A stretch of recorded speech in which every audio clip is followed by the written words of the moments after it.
Thank y'all so much for being here, or thank you so much for inviting me. How about that? I'm so glad to be here. And I thought to myself, how do I even begin? Because if you would have asked me 5 years ago, are you a wildlife photographer? Are you a 2-time published author? No, I would not have said any of that. A small background on me, I am born and raised here.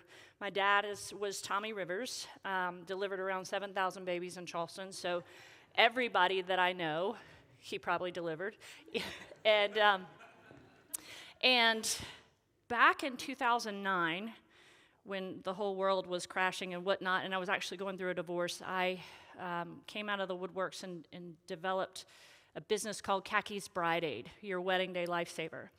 And I had quit my job working for a computer software company, and somebody said, oh, you need to work in the bridal industry. And I'm like, why would I do that? Like, why would I do? So I worked in a bridal shop for a couple of years, and during that time, I was bonded with these brides. And so every single time I sold them a dress, I would be invited to the wedding, but I kept seeing stuff wrong. And so eventually I started taking a little kit with me and helping out, and then one day I sold 2 dresses to a girl, and she said, if you do my wedding, you have to promise to market yourself. And I had very small children at the time in 2009, and I was like, fine, I'll just do it. So I launched my business that Sunday, named it Cacky's Bride Aid, and I really haven't looked back with that, so I'm 15 years into that. But what happened is I introduced myself to a couple planners, and I said, hey, let me just tag along for the day and see what I can do for your brides to lessen their stress. And so I did that, and I had about 2 planners that kind of believed in what I did. So I steam all the dresses, get the brides dressed, stage for the photographers, like for first look, all the stuff, helping brides zip their dress so moms aren't struggling. Just a fairy godmother. At the time, I was not gray, and I didn't want to be called fairy godmother, but now I'm called that a lot now. So it's like, and now I'm closer to the ages of the moms now than I am the brides. But that's okay. That's okay. Anyway, so I started with about 2 planners, and now I have about 30 planners now, and I travel all over the world and mostly all over the United States for my business. And so I work weekends and always work weekends. So I missed all the sports stuff with my kids, but I was home with them during the week after school, all that. So grateful for that, especially going through my journey of divorce and journey of trying to figure stuff out and remarrying and all that. And then, boom, 17, 18 rolls around, and my dad gets sick. And my dad's an OBGYN. Obviously, he knows what's wrong with him. Nobody wants to talk about the disease or the illness. And I have medical background. I went to nursing school. So it was like, okay, do we really want to talk about this? And I was like, I'm going to go bird for you, Dad. My dad was not an ornithologist per se, but he was such a birder. His mother was a birder, loved birds so much, and there's a cute story with that, but he was an outdoorsman. His great uncle was Archibald Rutledge, and he taught Dad so much about the outdoors, not just birds, but all animal, all life, plants, the whole thing. And so Dad kind of trickled that knowledge my whole life, but he had 7 children, so it was kind of hard to spread all that, and a career, and a hunting career, and a birding career, like he was in one of the books for rediscovering the Bachman's warbler. So he had a very tremendous resume, my dad did. So I was like, I'm going to try this. I'm going to go bird for you, Dad. And my dad loved to text, which was crazy. In his 80s, he was just that was his favorite thing to do. He got it all dialed in. And so I would photograph with my dinky camera. I would photograph pictures for my dad and send it to him. And he would be like, okay, turn to 128 on your bird guide, your Peterson's bird book, and that's the pileated woodpecker. And he called it pileated because of his Geechee Gullah accent. And and some of the birds I knew, but I was also trying to distract him. Then a couple of pictures I was taking, he's like, wait a minute, you might be onto something. I was like, what do you mean? He's like, these are kind of crisp and clear, and these are really good. And he said, I think I know how you're able to photograph these birds. Well, he taught me how to shoot birds when I was a child. He taught me how to hunt, and I was the best tracker. And so I tracked deer for him, which is crazy, but he would send me when it was dusk, he would send me to go get the deer, but I was always barefooted, so I could find the deer because I would step on them. I know that's terrible, but I would that I was my dad's tracker. So, but then with shooting birds, I was able to track birds and shoot them. And I outshot my ex-husband. I outshot a lot of people. And so then I was like, I don't want to shoot birds anymore, and that was when I started having children, or any wildlife. So then, here we are, 2019. A friend said, hey, y'all should probably write a book together, because, your dad was great uncle is Archibald Rutledge, and, he's a poet laureate. And I'm like, no way, not doing it. So 2020 comes around, COVID, all that stuff, so I am 24/7 outside birding. And I have a camera upgrade, so I upgraded my camera. And I had finally convinced my dad, just do the words, then I'll do the photography and we'll be good to go. And then sadly, November 30th, 2020, my dad dies. And I'm like, okay, I don't have to write this book, which was terrible, because I was like, I don't want to write the book if Dad's not going to be here. And then we were at the funeral, and an incredible thing happened. I think there was 500 to 700 people outside at Magnolia Cemetery, and it was full COVID. Like, people were in masks outside. Like, it was crazy. But Star Funeral Home was like, this is the largest funeral we've ever had for a COVID funeral. I could only imagine my dad probably would have had 2,000 people there. So we were underneath a tent. Family was underneath a tent, but then everybody was all around, and it was just an incredible day. It was a beautiful day, December 4th, and my husband is sitting next to me, and I hear eagles. And very loud, I went, eagles! And he goes, stop it, stop. The minister's preaching, stop. And I was like, because it was Terrell Glenn that was speaking. And I was like, no, I hear eagles. And he goes, that's great, just be quiet, please. And I was like, oh, so I got up and I poked out, and there was 2 eagles they were frolicking, and they were alerting the celebration of my father's death. And there was no question about it. So after, I am totally verklempt. People kept coming up going, did you have the birds of prey release the eagles? I was like, no. I think that was a God thing. I really do. I'm just going to say. But then everybody was like, wait, there's something more to this. A friend of mine that lives out west, who grew up with me, she sent me via text. She said, I heard about the eagles at your dad's funeral. Everybody's talking about this. She said, I'm going to send you an excerpt from American Indian tribe, that she's very much into that because she's on American Indian land. And she said, when a chief dies, she said, all the time, eagles will do a flyby for you or present themselves with a lot of noise. And she said, your dad was a chief in so many ways, and he was celebrated. And it was one of those, like, okay, I was like, okay, fine, I will write this book. Like how many times can I get slapped in the face to write a book? So I did the journey. My dad and I did 38 species of birds that we kind of talked about, that he had passion for, especially the cedar waxwings, like certain birds. And so I chose the 38 species of bird. But the hardest part for me was when my publisher, editor, or whoever he was, Charles Waring, came up to me and he goes, it was right after Dad's funeral. He goes, I would love for you to write a book, but I'd love to release it the year anniversary of your dad's passing. And he goes, so you got 9 months. And I went, awesome. He goes, you got all the pictures though, right? And I was like, well, I have some. And he goes, well, you're going to need to go back through all your text messages from your dad. And so each day I would open my phone, and I'm like, nope, not doing that. I couldn't find the words, but I couldn't go back through the text because he was no longer. So I finally figured it out.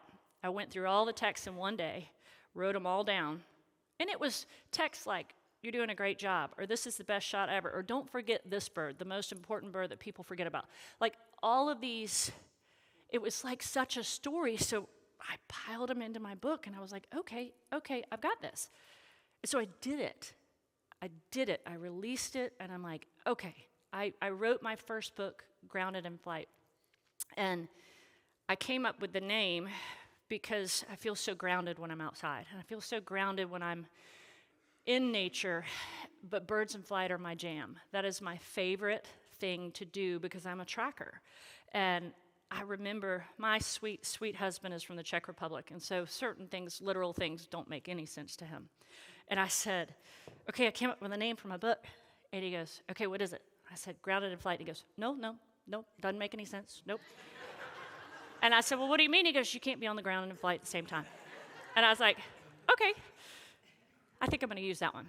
So, and he goes, you can't. Nobody will buy it. Nobody will like it. Nobody will understand. I was like, okay. And he goes, it's like that saying when you say it's high as a cat's back. And I was like, I know, these are just sayings. And he's like, but I don't understand these sayings. I said, but other people do. It's going to be okay. So fast forward a second, when I came up with my second book, Born and Raised, he goes, well, why would you do that? Those birds are, that doesn't make any sense. I went, this is going to be a good book. Like, I was like, so backing up just a little bit, telling you about my dad with cedar waxwings, a quick story about that, and then I'll talk about Born and Raised, and then I'll close it. But the one super amazing thing for me that I have learned is I didn't get to spend a tremendous amount of time with my dad when I was young. I was a product of divorce also. My mother had 5 children. My dad remarried and had 2. And my dad was, an incredible physician, incredible bedside manner, but he took care of so many people. And I'm so grateful for that now, that I get to see it now. But when we were little, it was hard to share time with 7 children and product of divorce and all that. So the stuff that I learned, I literally had cliff notes for the past, from 2018 to 2020 of his entire life, which I don't know if I would have appreciated it when I was younger, but now hearing the stories he would tell me about his mother, and the best part was the stories that people would tell me about their deliveries. Dad would come in with dove feathers or a live dove in his back pocket because it didn't die yet. You can go into the OR, you can go into surgery, and, all you have to do is wash your hands. You don't have to worry about the rest of your body with birds and deer guts all over you, whatever. But the stories were just unbelievable, and I was so grateful to hear those stories after his passing. But one of his stories that he told me, and I don't know if y'all know about cedar waxwings, but in my first book, I have cedar waxwings. My dad said to me when I photographed them one day, he said, those are one of my favorite birds, besides the roseate spinbill. And he goes, but you didn't get the red on the tail. And I was like, what are you talking about? There's no red on their tail. And he goes, I was texting him. He goes, go back, find another cedar waxwing, and send me a picture of red on the tail. And in my first book, I have it, and I sent it to him. And he goes, the story behind that is his mother, was a huge fan of cedar waxwings. And so he was 7 years old, and he went out and killed a bunch of cedar waxwings for my grandmother and put them on the table.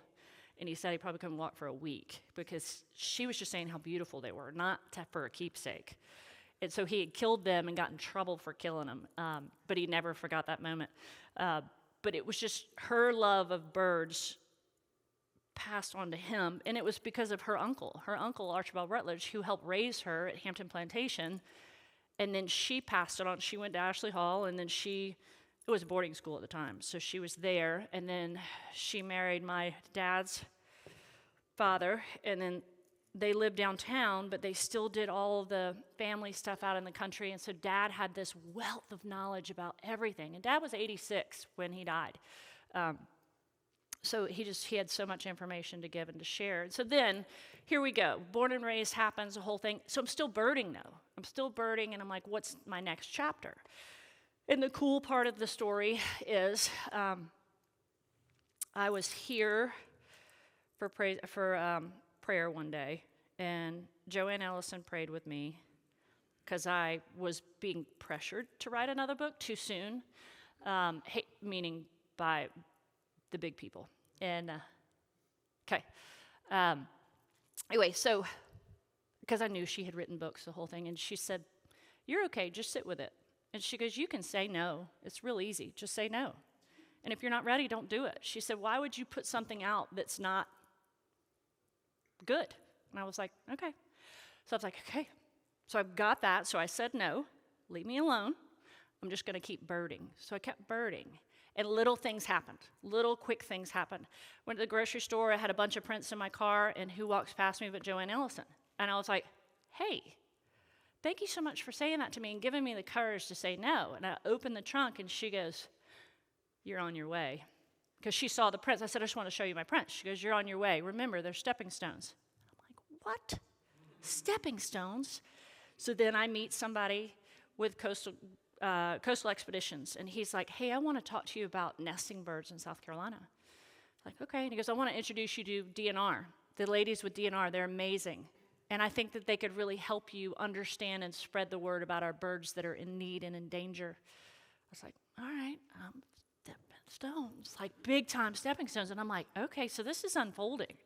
So then I do all this grunt work, and I come across a dear friend, Ted Ford, that has property with birds. And he calls, and he's like, hey, do you want to come out and take a look at my birds and photograph them? They're nesting birds. And I'm like, what? Oh my gosh, like this is like, how is this happening? So then I go to Magnolia Cemetery, and I go to my dad's grave, and I said, okay, what are we doing here? Because all of a sudden things are happening. And all I could hear was babies, talk about babies. And of course, if people drove by, I just, when you're talking, like I literally was having a conversation. I'm like, I hope people don't judge me for, anyway. So then it began to rain, because when I talk too much, my dad sends me away with either wind or rain. And so it began to rain, and I'm like, okay, I can do this, babies. My dad delivered 7,000 babies.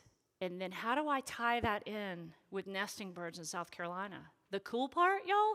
Oh my gosh. What I learned was a lot of these birds travel up to 5,000 miles just to nest here on our coast. And when they nest here on our coast, they raise their babies here. They leave. They take their babies with them to winter somewhere else. They come back and they nest. Their babies come back here. And then it was like, oh my gosh, this is really happening. So it tied it all together. And the born and raised part, I was at a funeral, and it was a young guy my age that passed away, but everybody in Charleston was there. It was downtown, and we all went to school together, everything. And I looked at my best friend, Capers Coffin, and I was like, I know the name of my book. And he goes, your dad delivered everybody in this room. And I was like, I know. And all of these people went away to college, came back, and started to raise their babies here. And same as the birds. And so there you have born and raised. So that's my story. And I'm going to keep going. I don't know what's next for me when it comes to birding. Yeah. But that's, so I'm going to quickly go through these. So on my journey, this is a prothonotary warbler at Beadler Forest. They sing, and they have the most beautiful song. If you ever get a chance to go there in the spring, it's just incredible. This is the osprey nest right here. We had 3 babies last year. There's a thing called siblicide. One killed one, and then another one died, and I didn't get to her in time. She fell in the water, and I got her to the raptor center, but she died on me, which was sad. It is part of it. It's part of the journey. So much that I have learned. This is the cover of my book, Born and Raised. These are royal terns celebrating the birth of this chick. It's incredible how they celebrate. So this is a wood stork in the back, a baby, and a cattle egret. They nest so close together, it kind of is like, wait a minute, y'all don't belong together, but they tolerate each other well. So wood ducks are a huge passion for me, and I have 2 wood duck boxes, and a friend of mine has 3. He actually now has 5, and so we monitor them all spring and learn and know when they jump, and it's just a fascinating story. And so majority of the time, this is a wood duck mama and her baby. She'll have 10 to 14. 1 to 2 is who survives. Not much more than that, because you have to have enough to feed everybody, meaning hawks, fish, turtles. Everybody has to have some. This is Crab Bank, that's right over here. This is Evie and Deevie. This is mother and daughter. And so just an incredible story, and she did survive the storm, which is huge for me. So, oyster catcher. And this is a singleton that lasted about 6 weeks, so we hope that this one made it. This is a mating display. of a great egret, and pretty fascinating how they make themselves so beautiful. The boys, they're so precious. Young wood storks. This is on Daniel Island. This is a bald eagle looking over its nest. This is just recently. This is a snow goose, and they're such a different, interesting creature, but they do pair and they do mate for life. This is a juvenile ibis with a little bit of water droplet on there, just incredible birds. This was an osprey that I got the other day, flying, getting ready to catch some food, and that's, my lens is a 500 lens, so a 500 lens can reach to outside, but he dove like so right in front of me, he's almost not even in the frame. And then off he went with his catch. This is a snowy egret. They're just full of life and full of energy and very sassy, and always have a rooster tail on their head. So funny. This is Devi and the mate, and they're doing a courting display. This is my first ibis baby ever, most precious experience ever. Parents get super red bills, bright blue eyes, and the little ones are just so funny looking. But they're precious. And that long bill, and they're so delicate how they move the eggs around and how they do stuff with them. Blue as the sky. This is a tricolored heron having a bath. It was funny. He got in the water, had a bath, and all of this stuff went in the water. I'm like, oh my God, you're so dirty. But they are so oily, so they get the oils off of them, and then they restart, and it's really cool how they preen themselves. This was in my front yard. This is a downy woodpecker. This is a female, because there's no red on her.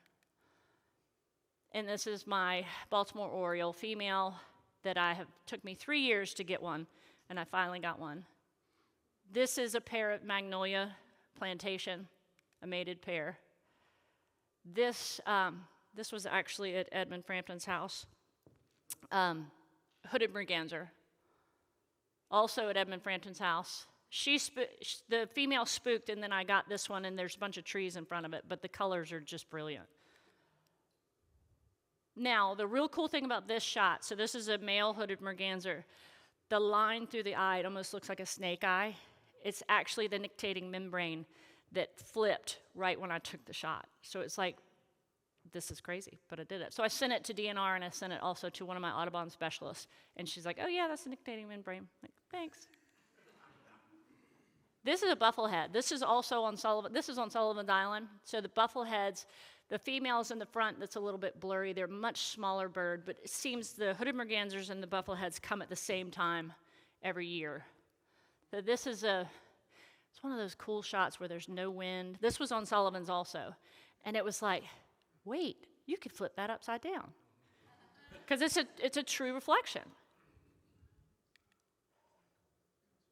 And this is my little girl with splayed legs. She's so funny. This is a female hooded merganser. She was coming in. They clock about 48 miles an hour, so they come in pretty hot. Same with the boys. They come in super fast. And there's another reflection there with the tail just in the water. And that's it. So yay!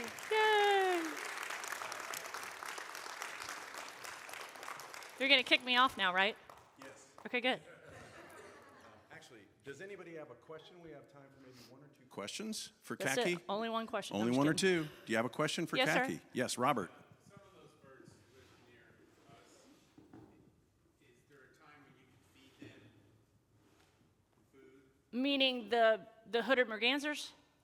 No, the egrets and the other birds. So the egrets they do their own stuff. So the only time sometimes people feed the ducks, they'll feed them corn, but typically all the other ones, no, they're on their own. So, and of course the birds that come to your feeders, the orioles and all that, Wild Birds Unlimited is my place I go for that. But typically these are all wild, and I catch them in the wild.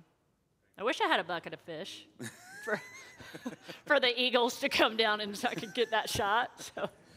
That's a good question. Thank you, Robert. Anybody else? Going once? Going twice? I will say this, that first of all, I was thrilled that you used the word verklempt, and I'm willing to bet, and some of us would join me on this, that the only reason you probably pulled that out today is because Doug Fatia was here. just because verklempt is a very special word for duck. The other one is, I was an anthropology major, Okay. and one of the big questions in anthropology is, was that a wink or a twitch? And for those of you that are wondering, I just looked it up on my phone, and nictate means to wink. So that's a winking thing that was going I on saw with you that bird. perplexed there for a I second. did. I You was kinda tilted perplexed. your head and twitched a little bit. I did twitch. It was a twitch, not a wink. Thank you. That was awesome. Okay.